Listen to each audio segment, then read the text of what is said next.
I'm comparing the old radio versus a remanufactured radio. This is the old radio. The AM and FM bands on my OEM factory radio became scratchy sounding. These bands were basically unlistenable. I ordered a remanufactured OEM radio. Here is the remanufactured one. They are identical. There are two antenna connectors, one for the AM/FM bands and one for the satellite radio. Then there is a single connector for 12-volt power, speaker outputs, and steering wheel controls. Here I'm making the connections to the radio. First I'm plugging in the rectangular power and signal connector. Then I'm connecting the satellite antenna. And finally I'm connecting the AM/FM antenna. Seating the radio into the dash. I'm going to test it before I secure it with the mounting screws. You will be prompted for a 4-digit unlock code, not shown. More on that later. Setting the clock here.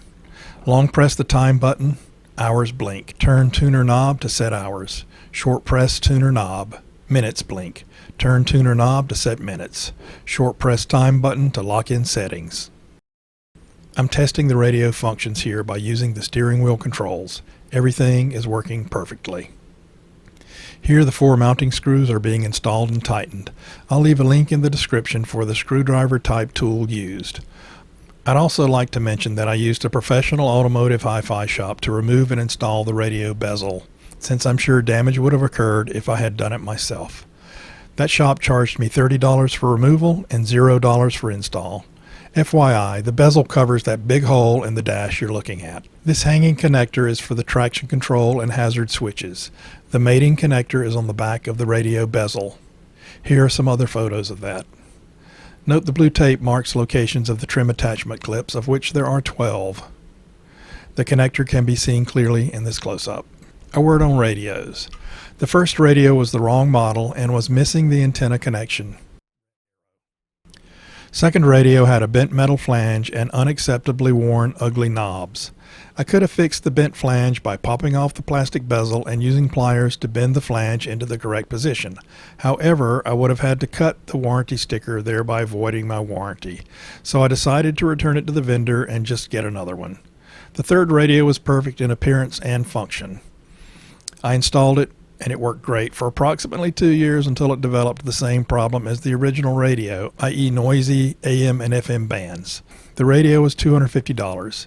Tip: add a $38 3-year warranty. There's a 4-digit code displayed at several places on this radio. This is not the unlock code for this radio/car combination. I think this unlock code would work if this radio went back into the same donor car that it came from. This form has to be filled out and submitted before ordering the radio.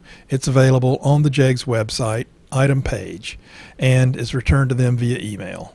Somehow I was able to order the first radio without submitting this form, so I got the wrong radio first time around.